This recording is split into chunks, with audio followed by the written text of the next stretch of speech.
Okay, hello people.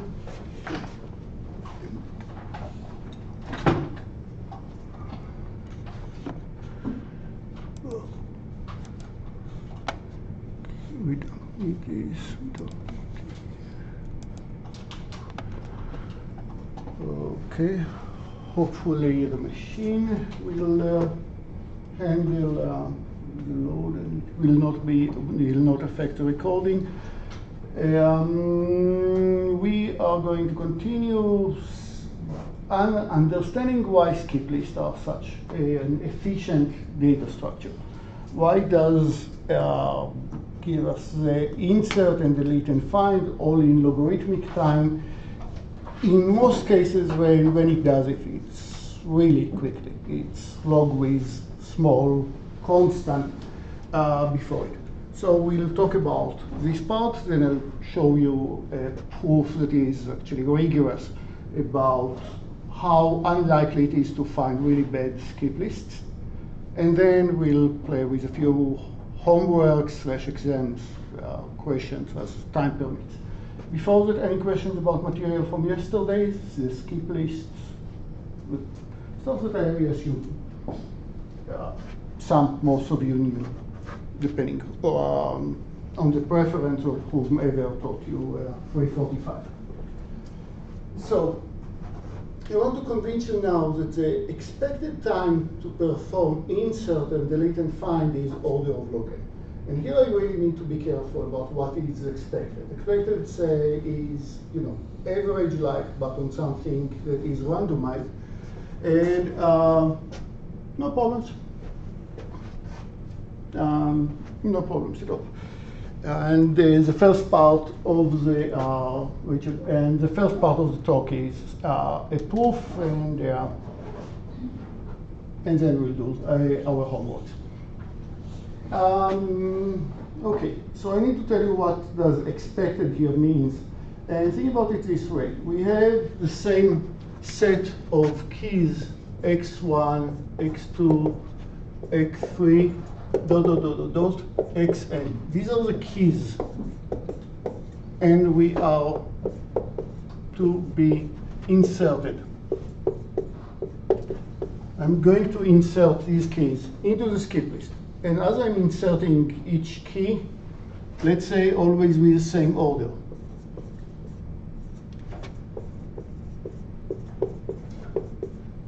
And after I created the skip list, I perform find or delete or insert for some element, and then I kill the skip list and do the same thing again with the same keys in the same order. What might be different? The coins that I tossed. Right. And this coin affects, of course, the running time. We already discussed it. If all the elements appear only in the lowermost level, then we have nothing better to do. Then it's just a normal linked list, and there is nothing better to do than check each and every element once at a time in order. If all the elements appeared in the topmost level, it's even worse, because then it's both very bad time and very bad memory. So we need somehow the balance, but the algorithm for determining for an element in how many levels it can participate was nothing but let's keep trying tossing a coin until we got a fail. And the number of coin toss that we had to do until we got a fail is a number of levels that a new element participates in.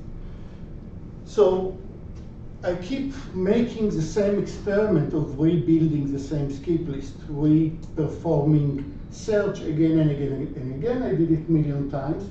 Each time I have the time for insert or the find. And it takes the average after all the construction for the very same input, but different type of coin toss.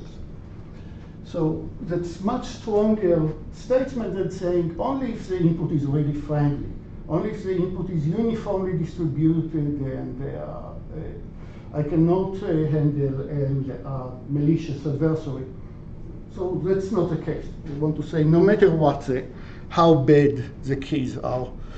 People over the internet, if you are experience lagginess, please let me know. I'm kind of, you see, I'm kind of squeezing a thing that OBS takes on the effort.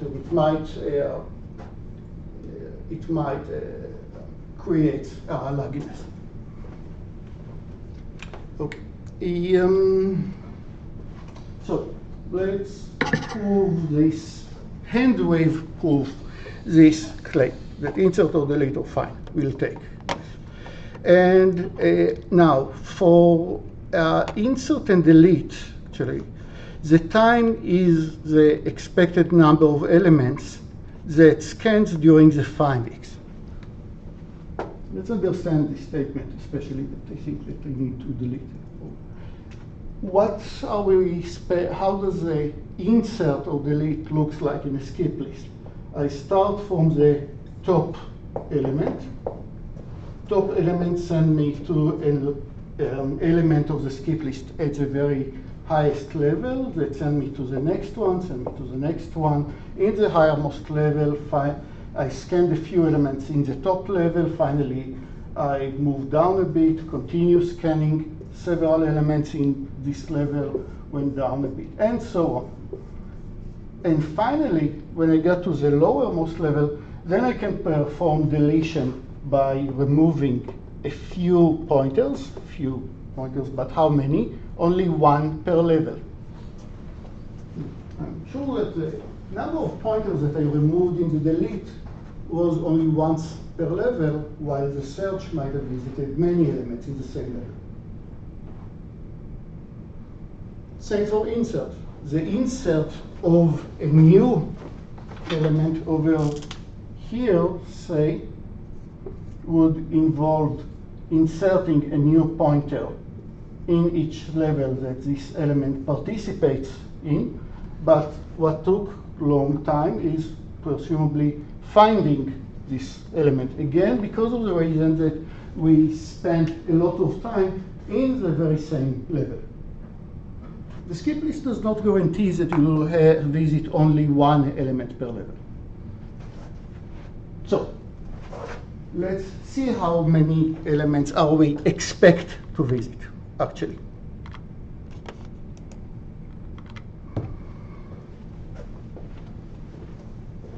So during the find operation, I started maybe from the element B, that was the very first, the highermost, leftmost element of the skip list. Maybe I started from B, and that's because level R+1 is the highest level. Possibly this is the case. Possibly the case is that I somehow got to B after a search path. That is, there are levels that are higher than the level R+1. I don't care. Either way, I got at some point to level B, to level R+1, visiting element B. I don't care if I got to it from the left or from the top. And now my question is, my scenario is, I considered B, and from B, all this during a search path for an element that I'm trying either to find or to delete or to insert, of course. I got to B, and from B, I moved to one level down to level R, from R+1 to level R. And here in level R, let's assume that I'm spending a lot of time all the way when I'm searching for the element X. X is a new element that I'm trying to find, to insert or to delete. So I spent a lot of time in level R, moving from an element to the next one, to the next one, to the next one, and then finally maybe I found X, maybe I moved one level down. But I'm trying to argue that sure, it could be that we'll visit a lot of elements in one level. It could be, but no, it will not be common. It will not happen frequently. When we are building our skip list, that this case has low probability, or very low, or very, very low. How low is this probability will be depending on what we mean that I visited a lot of elements. The more elements I visited, the less likely it is to happen. Let's try to make it more formal. I visited B, from B I move down to B1, and then I move to the right all the way up to, say, B8. I visited 8 elements all in this level. On my way to find X. And my question from you is first to notice that all these elements are all smaller than X. Right? I'm only moving to the right. Remember the if or the skip list. You're moving to the right only if the next element is still smaller than X. You never overshoot it. Okay, so B1, B2, B3 are all smaller or equal to X. What can you tell me about C over here? Remember, I visited B and did not move into C. How come? C. Had C be small or equal to X, then from B I must have gone to C. I'm trying to stay in the same level for as long as possible. On the other hand, I saw that C is overshooting, is too large, meaning that I had to go down because C is larger than X.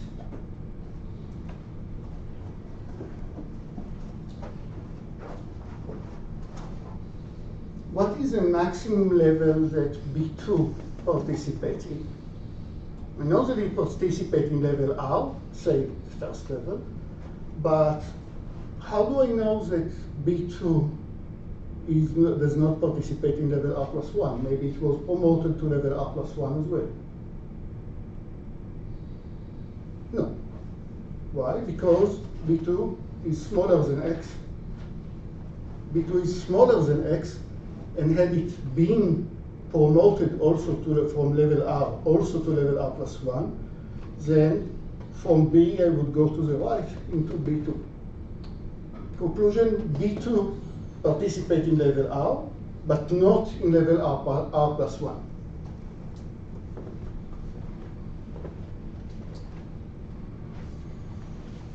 And same goes for B3, same goes for B4, B5, B6. All the elements that I scanned in level R, none of them made it to level R plus 1. Now let's think about the insert process that I used. B2 for B2. I tossed the coin a few times. It was quite lucky to make it to level R. And then I gave B2 a 50-50 chance to move it also to level R plus 1. Once you make it to one level, you have a 50% chance to be promoted to the next level. So B2 had its chance, but decided, no, I'm not going to make it. I got a fail about promotion from level R to level R plus 1. All agree? Had it been participating level R plus 1, then our search would have visited B2, but B2 did not make it, for sure. Same goes for B3, same goes for B4. All these 8 guys, none of them was promoted to the next level. And then I'm asking what's the chance that you'll find a run of 8 guys that all you toss the coin 8 times for each one, in different times, of course. You had plenty of other experiments. But at some point in the history, you toss the coin 8 times, once per each of the 7 times for each of the elements from B2 to B8, and all of them fail. What's the chance that this here happens? Well, the chance that you get a fail for in one trial is 50%, is half. The chance that it happens 7 times would be, of course, half to the power 7.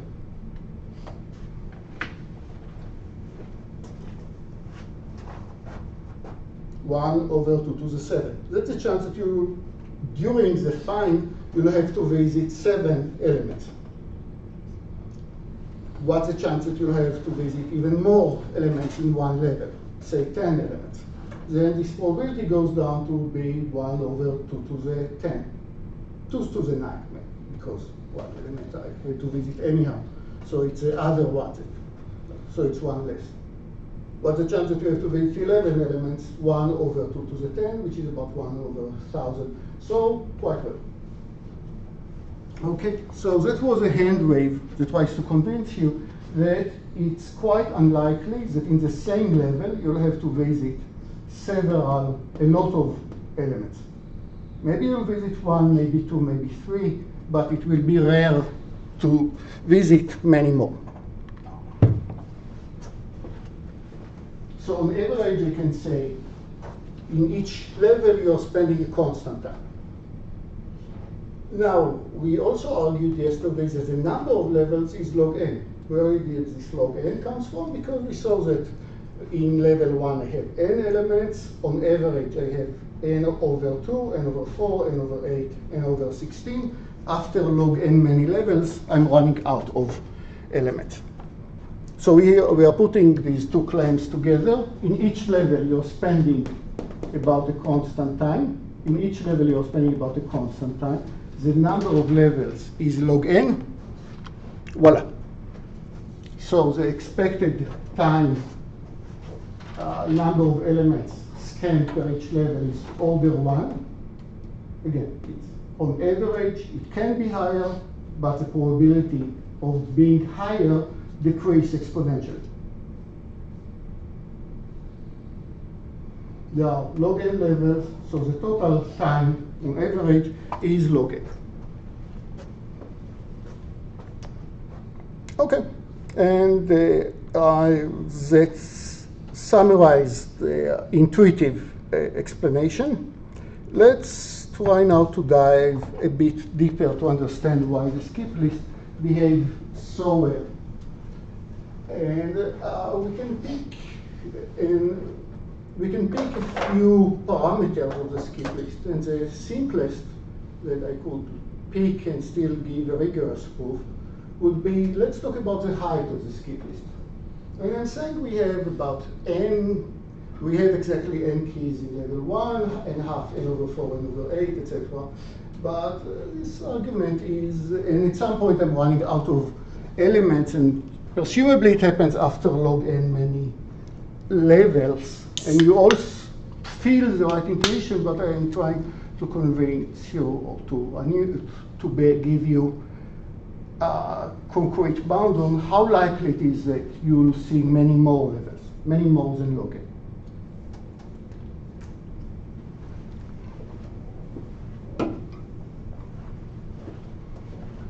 So what log to the base 2 then would be the height of the skip list if it is a perfect skip list. Now, you can limit the number of elements artificially, but in my code I don't do it. So I can say don't go over too many levels outside. Don't increase the number of levels by more than 1 or many more than log n, but it doesn't necessarily will make your code any faster or number of elements any smaller. You could, it's not bad, it's not a bad heuristic, but as you'll see in a moment, it's not necessary. So, log n levels, log to the base 2n levels, that's what I expect to see, that's what I hope to see. Otherwise, actually, performances are degrading. I'll ask you what's the chance to see a skip list that has 2 times log n. Like our currency now becoming log n. I expect to see 1 log n, perfect. 2, of course, the more elements in the skip list there are, I expect to see more it to be of higher height, just like any normal tree. But so our currencies that we are depending on, log n is enough. Let's talk about how many coins each worth log n I'll have to pay. Maybe the height of the skip list is 2 times log n, maybe 3 times log n, maybe 4 times log n. Let's try to understand what's the probability to meet a skip list that has, say, 7 or 8 or 9 times log n.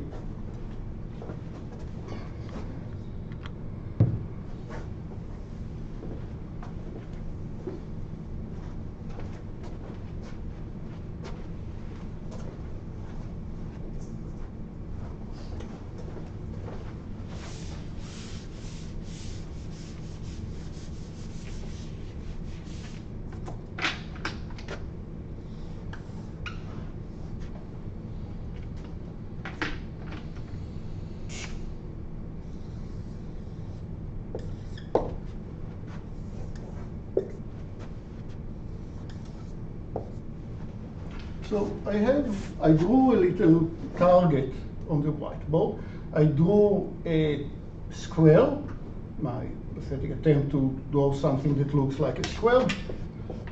Its area is 1 meter by 1 meter, and inside it there is some shape that I'll call A. And I'm tossing a dart out there, and I'm sure to hit the square, and I'm asking each point on this square has exactly the same probability that I'll hit it. Each point, I'm completely uniformly distributed inside this square. What is the probability that I hit A? What is the probability that my dart hit exactly A? The probability that the dart hits A is just the area of A divided by 1. But if A covers 50% of the square, then my probability of hitting A is half, my probability of hitting outside A is half. If it's 30%, then 30% of the area. I picked this square to be of area 1. Each point has exactly the same probability to be hit. So all uniformly distributed. So I'm just asking what is the probability that I hit A? And you can say that's a chance that your dart landed in A. And if my dart landed in A, we'll also say, abusing notation a bit, we'll also say that event A happens. If I hit A, I'll say event A happens, or just A. If my dart hits A. Not much surprising so far. I didn't say, hopefully, anything controversial. Here is another shape, B. And I'll ask what is a probability. I'll abbreviate it by probability that B happens. B happens meaning that my dart hits B, or abusing notation that event B happens. And again, the answer is area of B. And area is not a good word in English because it means both how many square centimeters there is inside as well as the region itself. Here I mean the region of the how many square centimeters there are here, again divided by 1.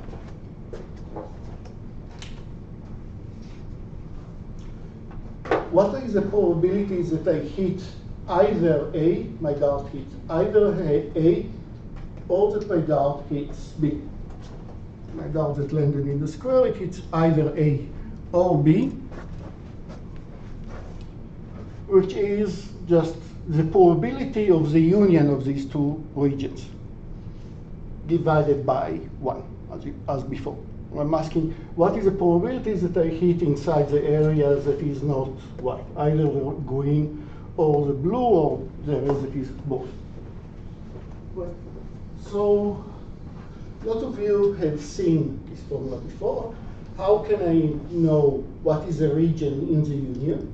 It will be the region inside A plus the area inside A, probability that I hit A, plus the area inside B.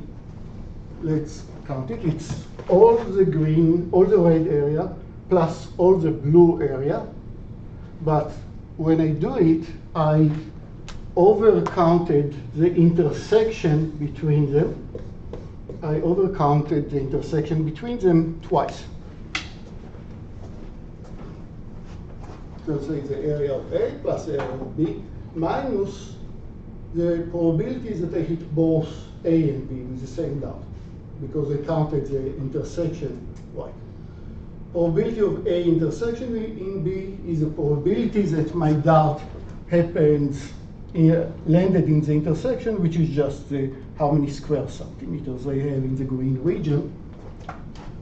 So far, I don't think that I told any of you something new, but here I'm going to say this intersection counting deal starts to be messy for me. Because it's fine if I have only two shapes, A and B, as in computer, talking about the intersection is fine. But if I'll have three objects, A1, A2, and A3, A, B, C, then now to compute exactly what is the probabilities they hit either A or B or C, I need to start counting it's a sum of the individual areas minus the intersection of the pairs of them plus the intersection of all three of them. And if I'll talk about even more shapes, start to be hairy. So I want to say, you know what, let's just approximate. It will be sufficient for our purposes to just come up with a bound that is sometimes useful and sometimes not. So I want to say probability that I hit either A or B, possibly both of them, back to the two, is, as we said, probability of A plus probability of B minus probability of the intersection. This number is positive. This number is positive. This number is positive as well. So if I take from this term and not subtracting this positive number, not subtracting it, I'll just get an even larger number. So I'm erasing the probability of the intersection and saying the probability of you hit either A or B is smaller or equal than the probability of A plus probability of B, and I don't have the correction term over here without a minus. Of course, if they are disjoint, then this bound is actually tight. That's exactly the probability. But if they are not, then it's complicated. But it's still true. Similarly, if I have A, B, and C, probabilities that I hit either A or B or C is not larger than probabilities that just A happens or probabilities that just A2 happens or probability of only A3. The sum. Quick example of other tax events. In a roulette, American roulette at least, you're getting the result of a number K, which is hopefully uniformly distributed between 1 and 38. You can declare the probability of A to be, when you're using the roulette, the number that you hit is even. The number that you hit is even.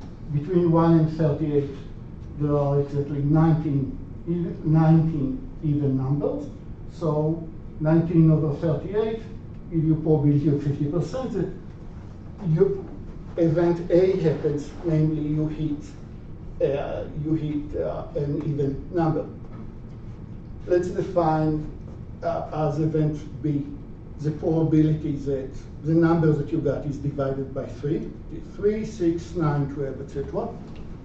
There are 12 such numbers between 1 and 38. So that's actually the probability. 12 over 38, about 0.3. What is the probability that either event A happens or event B happens? Possibly both of them. That is, the number that you got is both even and divided by 3. This probability is smaller or equal than, just sum up these two numbers, which is 0.8. Possibly it would be larger than 1, and then it doesn't give me much information. What does it mean that it's smaller than 1? It's always smaller than 1, so it's not always informal, but it's not always giving you extra information, but it's always correct.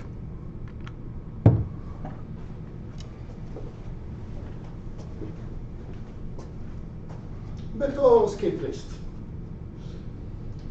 How could it be that I have a really tall skip list? How could it be that I have a skip list of size 10 times log n, or size 5,000? No. Remember how we'll do, remember the insertion algorithm.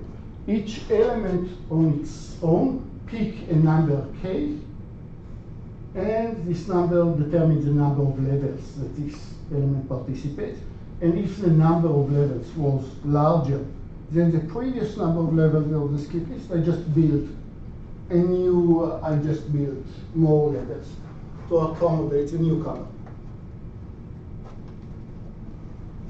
So what I want to ask is, are there any really annoying elements that kept tossing the coin forever, creating many levels?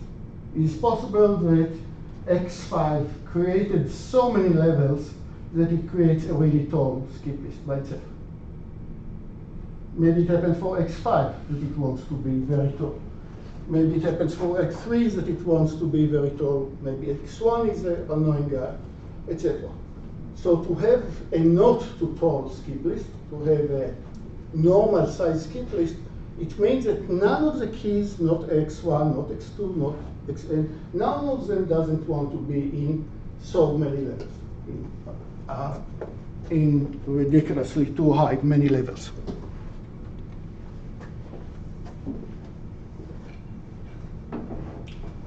That is, look at every value of k that you have in mind. K equals 17.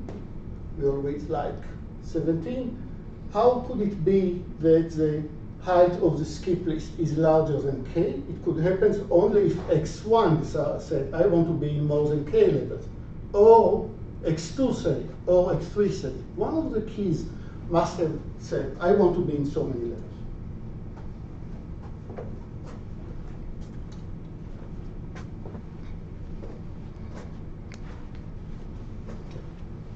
Let's meditate on X1. What is the probability that X1 participates in more than k levels? How did I insert X1? I told X1, you're 100% you're in level 1. Told the coin, you have 50% chance to be in level 2. If this happens, you have 50% chance to be in level 3, and so on. What is the probability that I got more than k, or at least k levels for X1?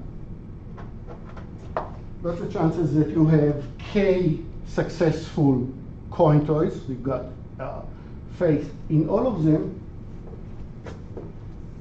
This number happens only if to move from level 1 to 2, which the probability is half. To move from level 2 to 3, probability is half. Probability is half. This happens k times. Right. You, in all these consecutive trials, when you inserted X1, it wanted to keep being promoted. So the probability that X1 participates in more than k level is small or equal, write it down,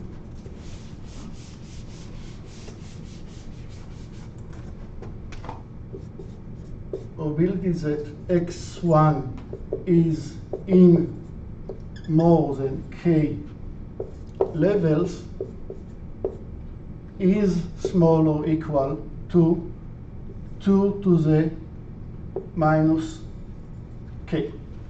Should be minus k over 1. You know, minus just means 1 over 2 to the k.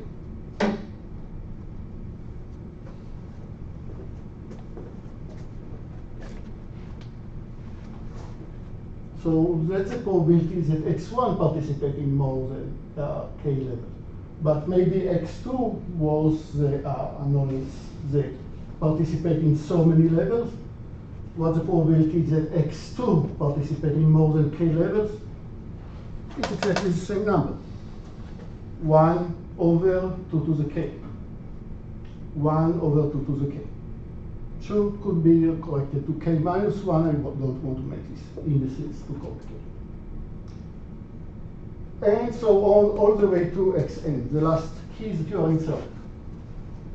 Now I ask you, what is the probability that any one of them decided, what is the probability that at least one of them decided to be in so many levels? It's just either it happens for x1 or it happens for x2 or for x3 or for maybe two of them or for maybe three of them. But as we saw in the previous slide, I can just sum up the probability. This number is smaller or equal than the probability that it happens only to x1 plus the probability that it happens only to x2 plus the probability, and so on. Just sum up the probability to each level, which gives you what? There are n keys. For each one of them, the probability was 2 to the minus k, was 1 over 2 to the k. So the overall number is n times 2 to the k. Take L, everybody with me? This number, n over 2 to the k, is a probability that at least one of the numbers wants to be in more than k levels.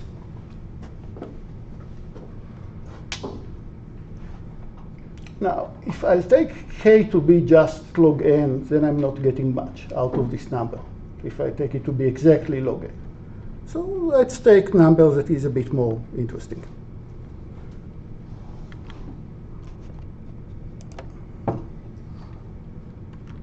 So just repeat the same argument. Once again, just different slide. For the probabilities that x1 participate in more than k plus 1 level is 2 to the minus k. I can call this number a1. The probability that a1 happens, that x1 is so tall, is 2 to the minus k.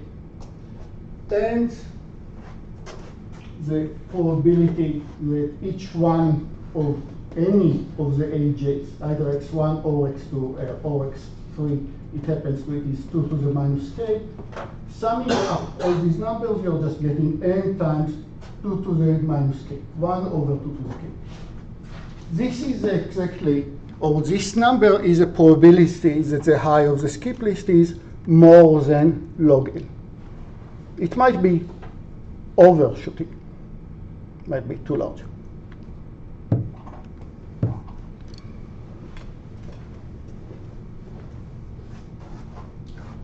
Okay. Therefore, the probability that any xi participate in at least k level is, as we said, n times 2 to the minus k. That's the height that means that the height of the skip list is at least k plus 1, ignoring the k. Now let's play with a few facts that you know from elementary school, probably. Which will be, take any three numbers, y and y to the power of a times b. Y to the power of a times b is just y to the power of a, all the way to the power of b, or I might as well write it as y to the power of b to the power of a. And I want to mention a few other things. 2 to the power of log n is nothing but n. And 2 to the power of 5 times log n, it is nothing but, what did we say? I can switch a and b, making it 2 to the power of log n, 2 to the power of log n, switching the 2. What is 2 to the power of log n? It's just n, to the power of 5.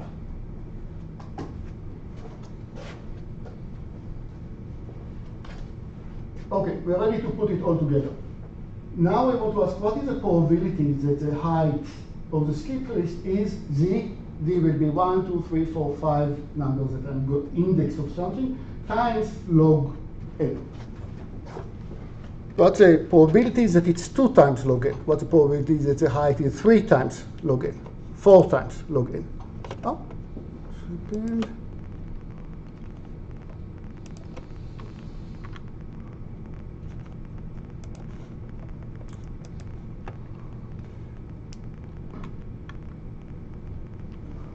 Okay, we're all ready to put it together.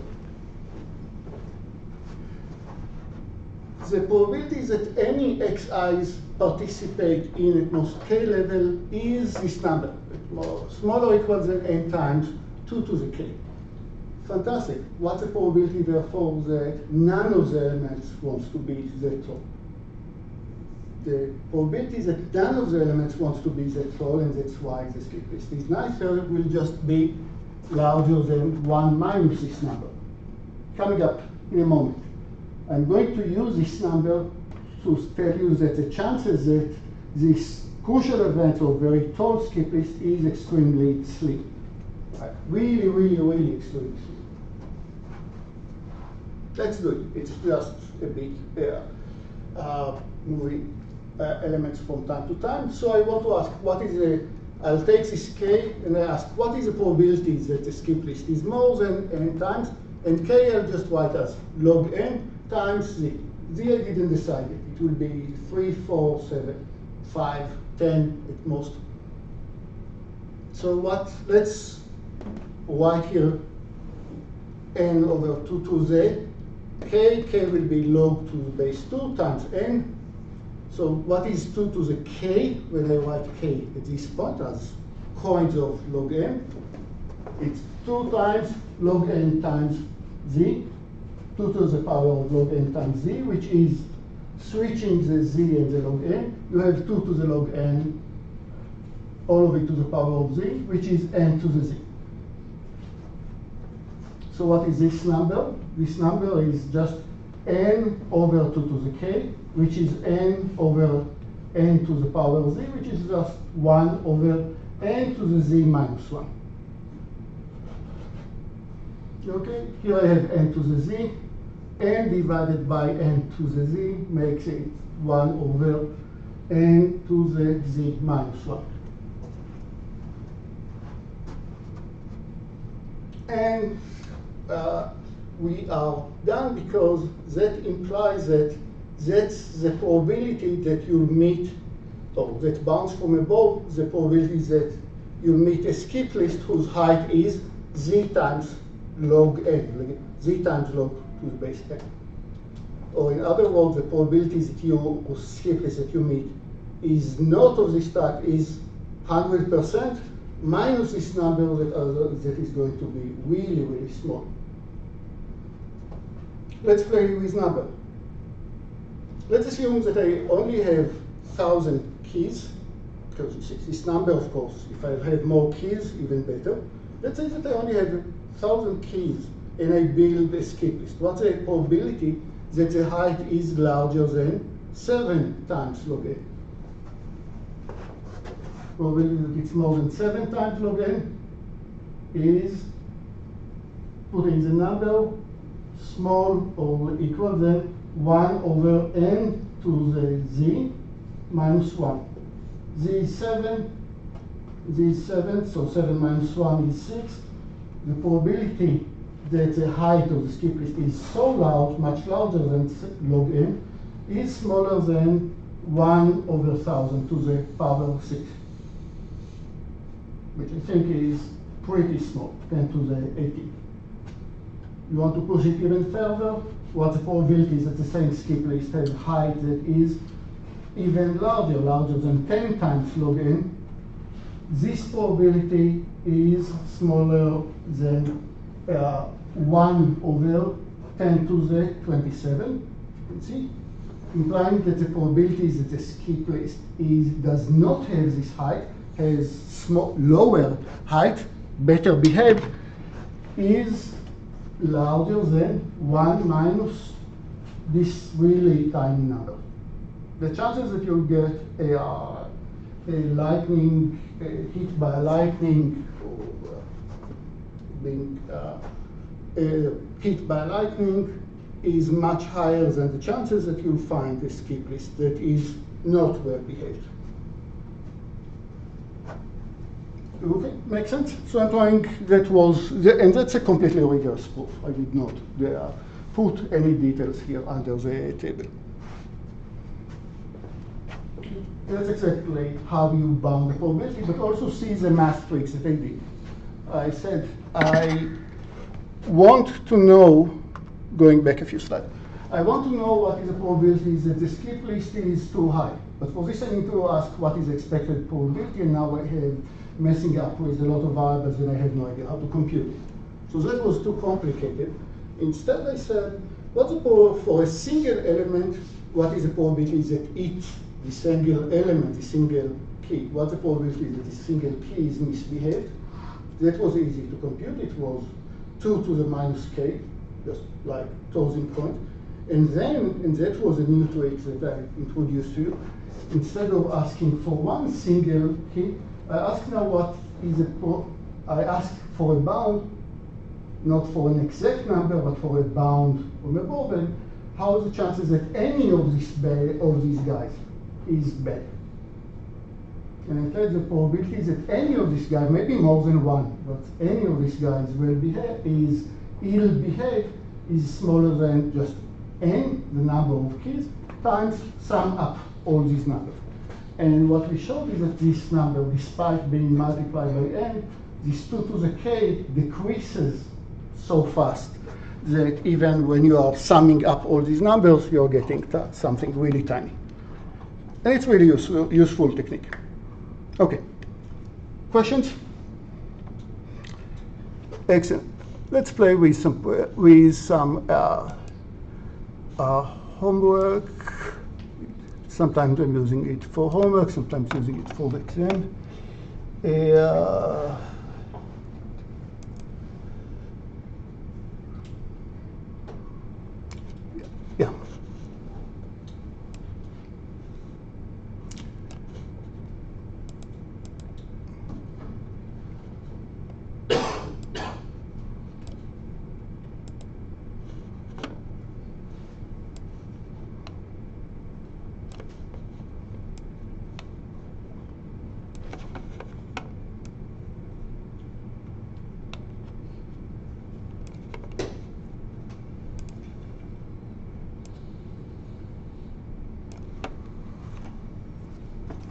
Okay, so what I want to show you in a long sequence of questions, applications, is that now when we know how to use a skip list to find or insert or delete a key, there is many other things that I can do. I should put it in the chat so people can access it more easily.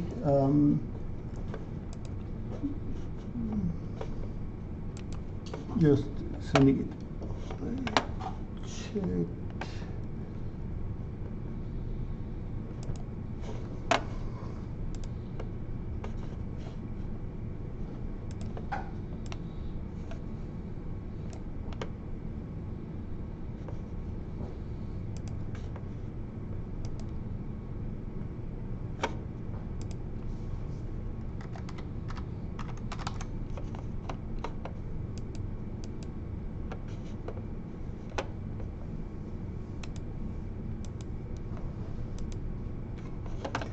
I just sent it, this file over Piazza.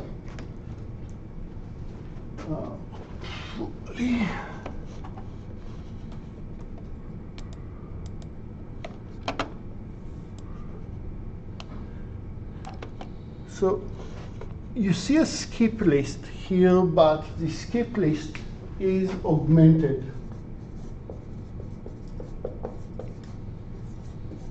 The skip list is augmented by adding, sorry, Anthony, I see your answer now. ADB. So I take the skip list, I augment it so it can help me find more information. And usually when we are talking about augmented skip list or augmented data structure in general,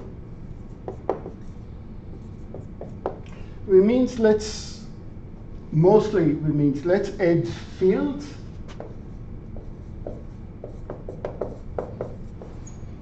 that can do something and store information, and this field will see what type of information I'm getting. So in this particular example, what you see is that every node in this skip list, every node stores a key as normal skip list, and these keys are appearing just like in normal skip list. The leftmost one is key minus infinity, next one 6, 8, 13. You see here is another element with key 13 pointing to each other, as they should. Key 18, and so on. So the keys are arranged in the skip list normally, and usually every level is a sorted linked list. Every level is a sorted linked list, as usual. But I also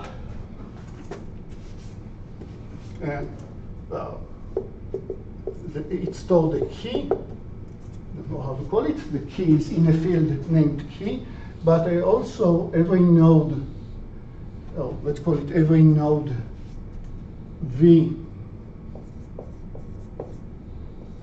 node V stored a key, let's call it V dot key. But it also every node V stores a key V dot size, where V dot size equals to the number of keys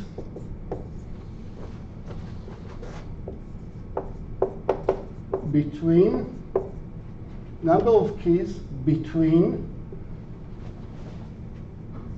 V dot key including to V next, to V next key,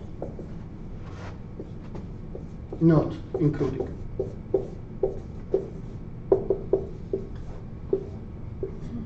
Fine. I think that it was the most obscure sentence I ever wrote. That if you're using V dot key including to V dot next dot key not including. So first, for this node V, what is V dot key? It's just minus infinity, just to make sure that the notation is clear. V dot key for this node is minus infinity. V dot key for this guy would be 6. V dot key of this guy is 22, and so on. Now, what is V dot next? The V next key. V next key. Just an example. V next key of this guy is 13. Is a key value of the next guy in the same level. It's a key value of looking at the node V. Remember, don't confuse. V is not a key. V is not a key, and it's not sorted. V is a node in the skip list. It's a disk like this. V dot key is a value stored right here. V dot next is a next node. V dot next dot key is a key value. If V is this guy, then V dot next key is 18. If V is this node, then V dot next dot key is this one. Is the key of this one, which is 40. Okay, now hopefully everybody understands what this term means, what this term means. Let's now try to encrypt what I wrote over here. What the including means is I'm asking how many keys there are, including this guy. That's the including. And when I'll talk about the next guy, I'll say I'm not counting this one. And now you can all understand hopefully, all understand what does v dot size should store? V dot size of this node will ask how many keys do I find between, how many keys can I find between myself and the next one in my level? When you're counting, don't count the next one, but do count everything up to the next one. So I'll count how many keys in the skip list are between this guy to this guy. Answer 1, 2, 3. The next one is already not included. Okay, that's why v dot size of this node would be 30. Would be 3. Sorry. Can you see it at the end? The 3 over here. That's 3. What about this node? What's the next of this node? This one. How many keys can I find between this guy to this guy? 1, 2, 3, 4, 5. 6 already not counted. That's why the size here is 5. What's the size of this guy? How many keys are from here to the next one, including this one, not including this one? 1. Right.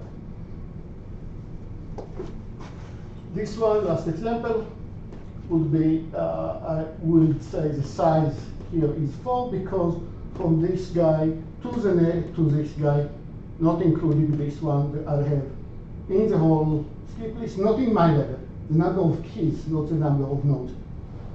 From this guy all the way to this guy, I have 1, 2, 3, 4. That's why the size is 4. And now I'll ask you guys to use these fields and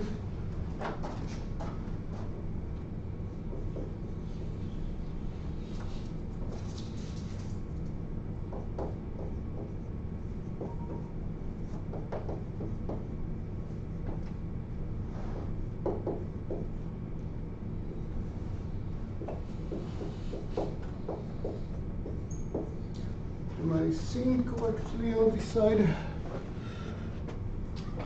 Yeah, it's readable. Yeah. How is the quality in the Zoom?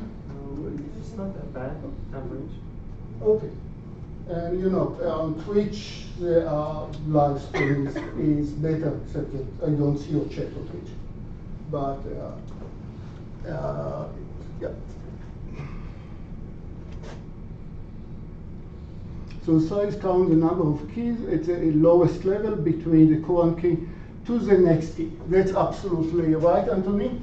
The number, and as you said, and I'll just highlight it, is the number of keys which stored in the lowest level between the node and the next key, but important, the next key in the level of the node. So the next node of this one is this one. The next node of this one, even though they are with both the same key, the next node of this node is this one, because they are in this and this are in different levels.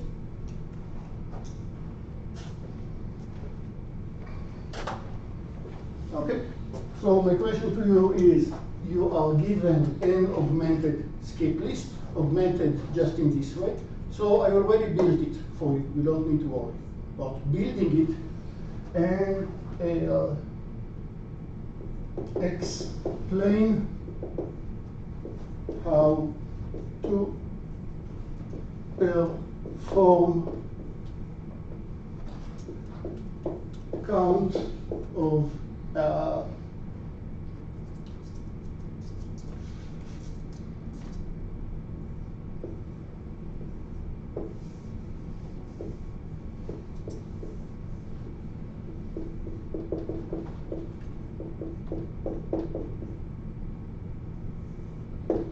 explain how to perform the operation rank of X efficiently. What is rank of X?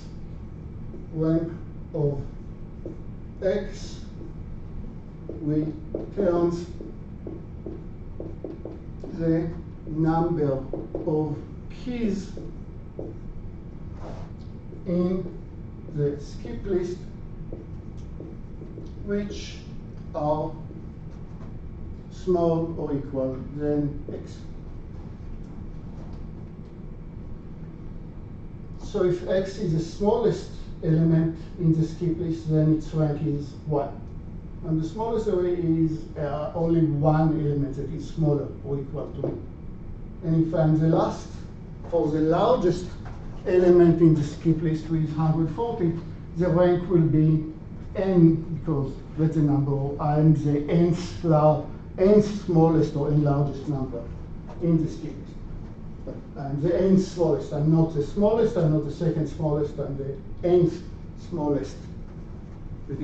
I'm just counting, if I sort all these keys, how many are there?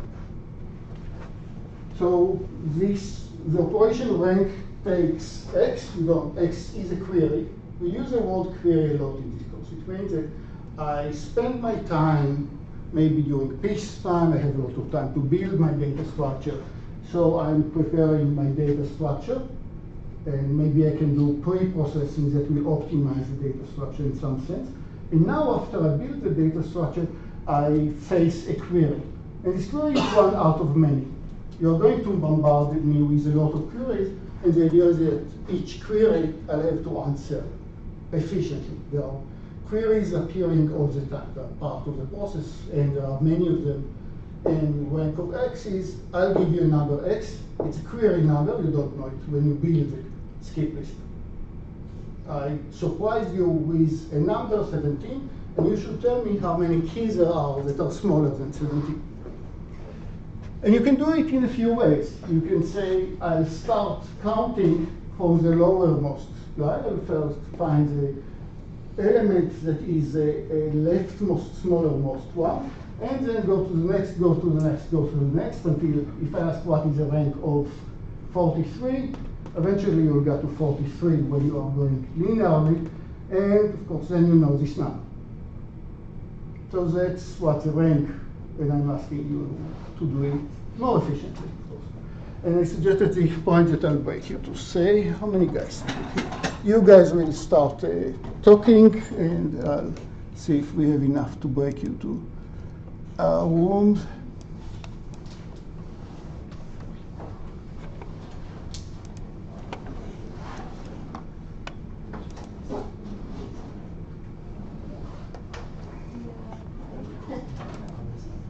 So I'll break the Zoom into 2 rooms. So we'll try to break.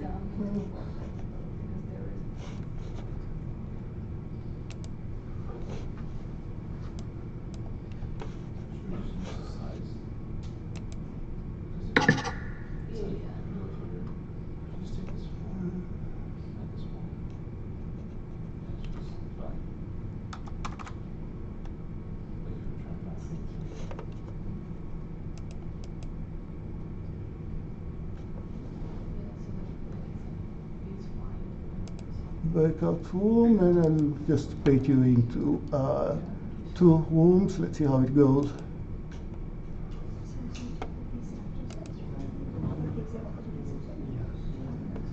We can discuss it.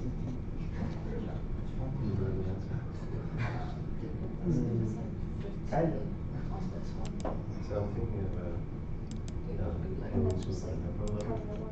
It's like less than 18. So to the next So one. we can go down there. And then check the size on check. So it's going to be cheaper. And that's what's going to skip some of these ones. Yes, so technically it's searching for the key, or we need to have some sort of key where you add the key. Have the size. The key point is goes just like some search match, just like it's on. Skip a lot. You kind of the same, but you count every time that you're going down, you count downward. The one that wants to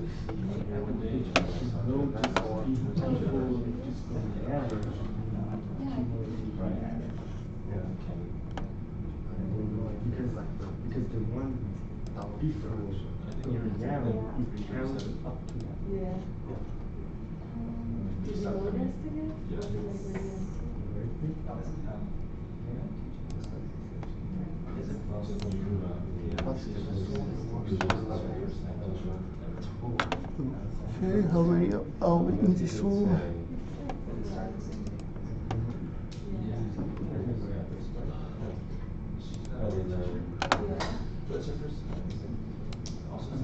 The dot next one is let's get the figure out. Yeah. Yeah. I think it's not looking at the slides from last year's teacher or Yeah. previous teacher. It seemed like that person, whoever it was, their slides were like, Yeah, he's really good. yeah, I forgot what it is there, but their slides were really good, so far as the previous. So, since it is short, longer to come back, right? Even we can use the double concept. The key point is that if you start from the numbers where to start from, Okay. it is efficient when you know which is the Okay. People, if I can also see your faces, would be fantastic. The ones in the gallery.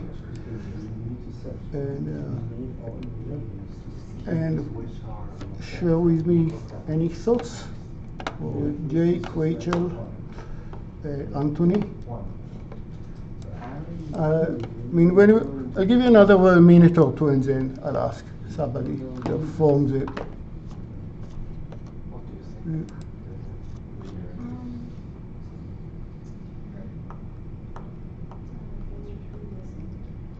People in Zoom, you're more than welcome to use your voice, except that I cannot.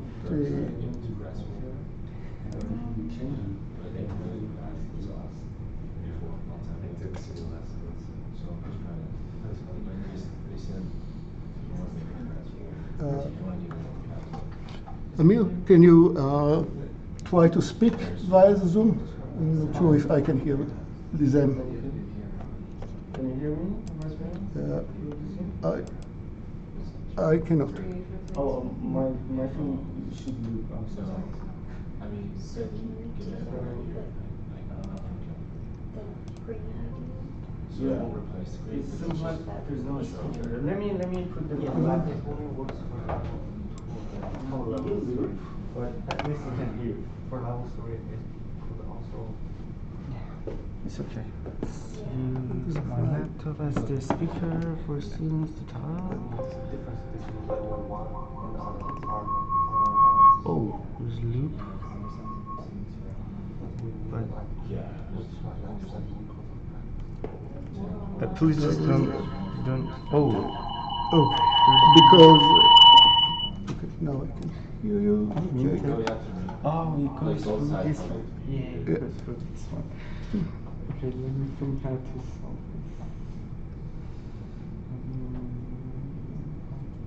this. Indeed. Nice job, Jake. How to turn on the? Okay, Jake nailed it.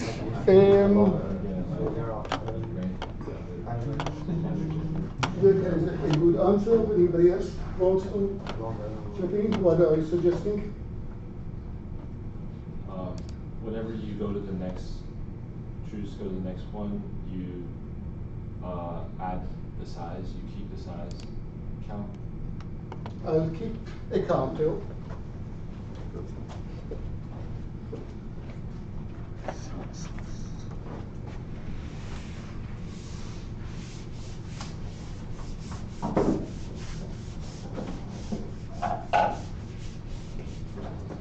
So I'll keep a counter initialized to base 0, count equals 0.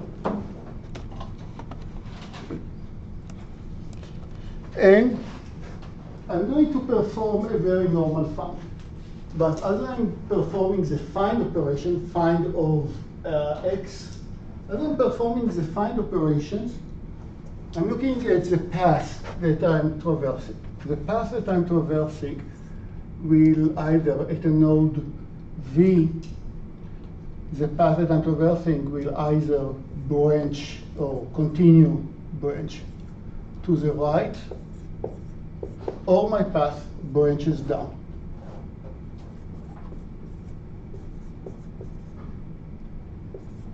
But at every node, as I'm looking around, my path, I'll either decide to continue to the right. When do I continue to the right during the find? I'm just performing a normal find. I compare v dot key of, say, this node. Is this still smaller than x? And if actually I'm looking at the next key, at the next v, I'm at this node, asking for the next node, is a key of this node is still smaller than x? If yes, then my path will continue to the right. If the condition is no, then my path will go down, maybe one level, maybe more. And so on, and that's how schematically my path looks like. Now, what do I do with this counter? What do I do with this counter? If I reached this node, call it W over here, if I reached W and decide to go down, I don't change the counter. So I don't change the counter at W. Nor do I change it at A over here, at this node again, because I went down. On the other hand, what about U over here? I decided that from U, I'm moving to the next element. My search, where I perform find of X, remember, that's X over here. The value I want to find its rank, but to do the rank, I'm just performing find of this guy. Here I started from the minus infinity over here and decided, say, to go to the right, which means what? I just jumped over a bunch of keys. Which just means that my counter, each time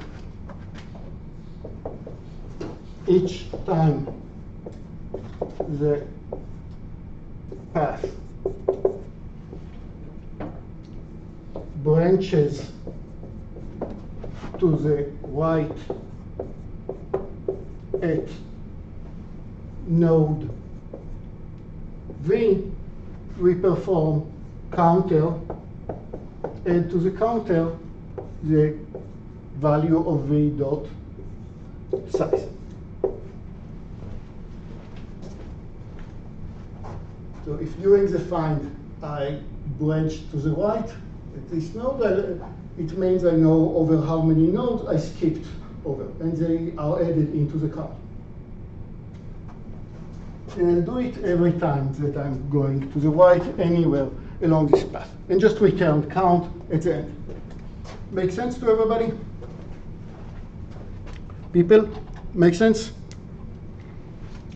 Excellent.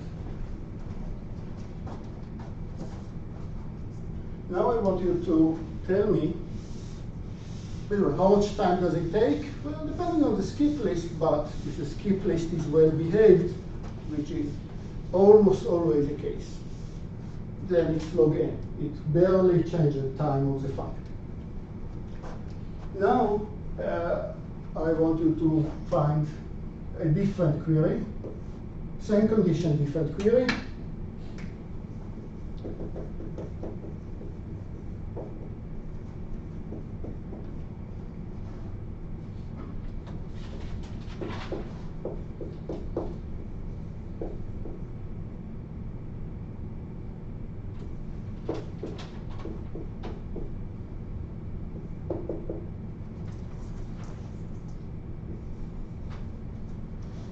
Report ranked K.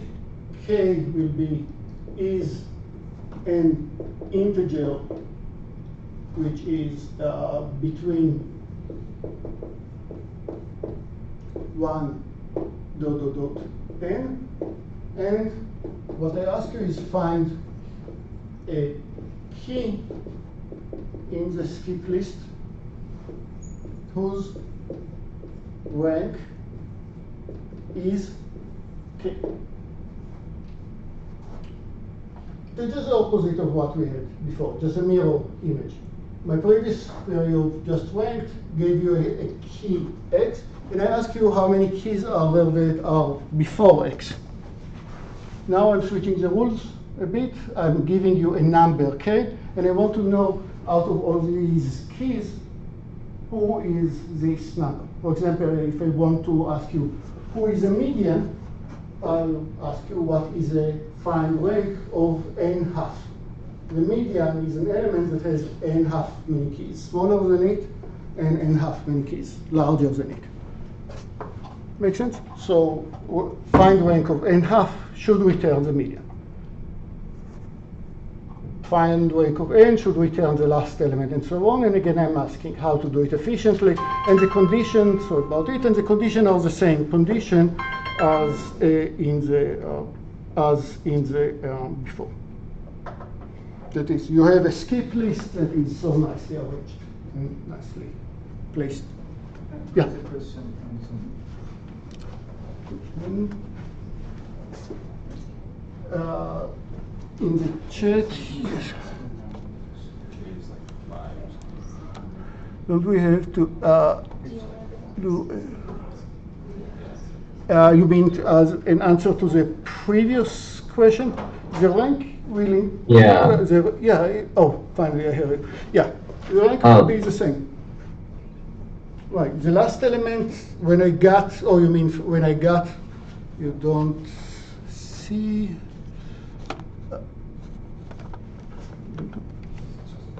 Did I miss part of the? I'm just rearranging the OBS because you don't see part of the whiteboard. You mean when I got to this very last element, I check for the very last element if it should be counted or not, because I didn't say that X is necessarily one of the keys. It doesn't. For the previous query, it doesn't matter if X is one of the keys or not. I just return the number of keys that are smaller than it. You're right that if I were well correctly, I might have counted or not counted the very last element where the very last key where my search ends. If I would have defined the rank as the number of keys which are strictly smaller than X, then that's fine. If I want to tell you how many keys are smaller or equal to X, then I need to decide if I reached X or reached somebody that is larger than X. If that's what you meant, then I would.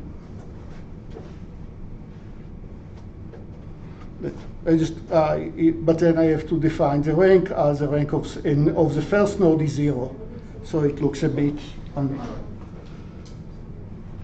Okay, back into rooms. Yeah, the size is larger. We look here, right? It's smaller.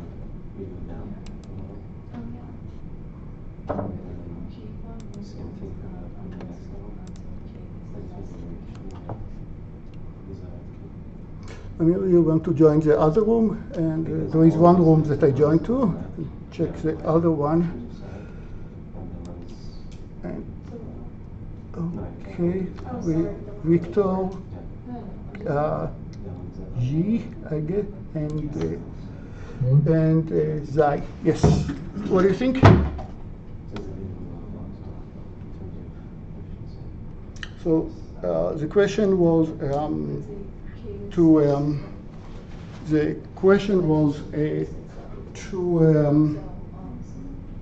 you guys not see the whiteboard board? Yeah, the right side we can't see. The right side, what about the right side? Now you see the right side. All the way up to, okay, I see. All the way up to,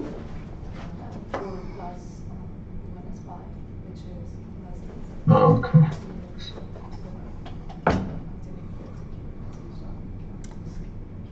and the idea is, of course, understand the question, how to perform this find.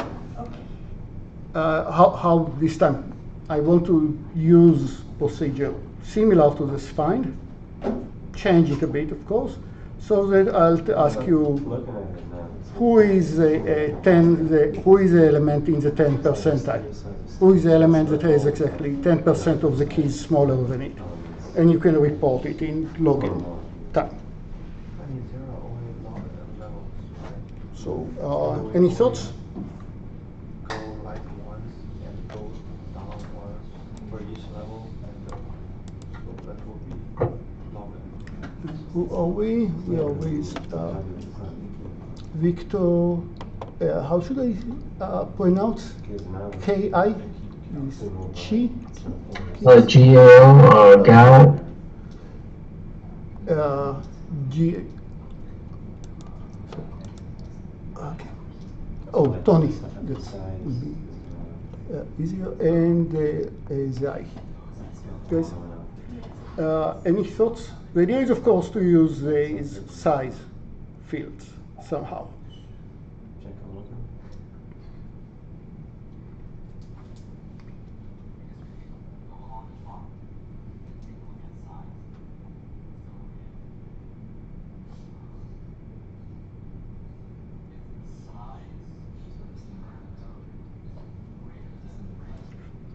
So the hint is, of course, to use the same size field.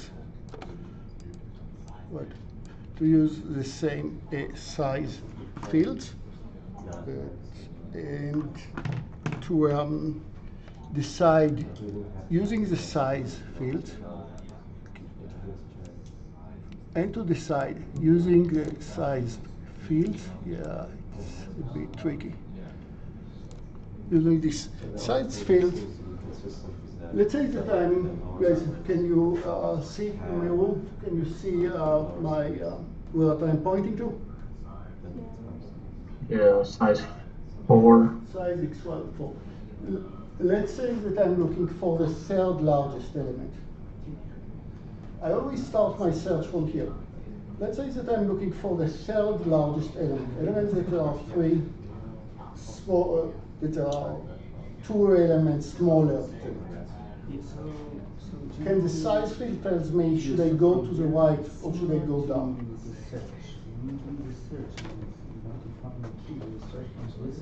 I'm looking for the third largest element, and I'm asking for this guy, should I go to the right or should I go down? Just the key. Just how you search for the key.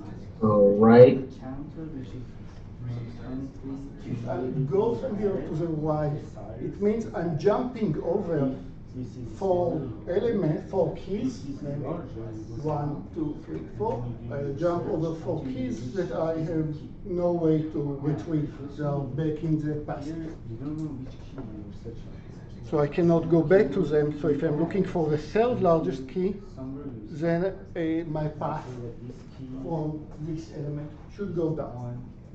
Yeah. So the hint is make a decision from the root, the top leftmost key, if you want to go down or you want to continue to the right, and see if you can continue arrange this algorithm to converge to something. If you skip forward, right? So you Okay, can say that let's close the room key if I succeed. you already skipped 4 keys on this key. And if you go down, I mean, it doesn't matter if you go down because you have the key right now in this level. Let's say you're searching for something like Oh, Okay, so I can go. I'm sorry. Yeah. So yeah. You're searching for 10. Mhm. You just go down because itself is 10, and at the end is you're knowing that the key of infinity, it has 10 keys at the end. If you're searching for like 8, Yeah. you skip 4 up to here, you skip 9 up to here, and then you go down. You should go down because 9 is larger than 8. And then you go up to here, it's like 7. And then up to here, yeah, you just need to go down again because it's 9, and then you just search up to just cumulative number. Okay, yeah, so we have 3 minutes, so I'll just finish it up. I heard the correct voices from all over the room and all over the web. Here I'll start when count. I'll start my algorithm when I'll set count to be this number k. The number k that I picked for you. I'm looking at the very first node, and I'm asking, should I proceed to the right or should I go down? If I proceed to the right, it means I'm jumping over 4 keys that I have. I don't want to revisit, I don't want to go to the left. If I jump, I'm jumping over 4 nodes. Let's say if count will be 7 in my example, then the answer is sure, you can afford counting, jumping over the first, the next 4 keys. Why? Because we know that they are all smaller. I'm looking for an element that are 7 keys smaller than it. And if I'm jumping over the 4 smallest keys. So whomever I'm looking for, let's call it the median, maybe I'm looking for the half element. The median is not one of the very first 4, so I can afford jumping from them. So now I proceed with my search after I jump to the right, but now I'm looking for an element where there is no, beforehand I was looking for keys that are k elements smaller than it. Now I just put aside 4 of the 4 that I just skipped revisiting, which means that now I'm not looking for the k value. Instead, I'm looking for the, if I branch to the right, then count equals count minus v dot size. This v dot size are not count. Why did I decide to go to the right? Because count was still larger than the number of elements I'm going to skip. So if the counter is larger than the v size, then jump to the right. You can afford it, just update the count by counting, by looking for an element whose rank is lower. It's now the rank not among all the keys, but only among the keys that are left to the, only among the keys that are to the right of where my mark is. So if count is larger than v dot size, move to the right.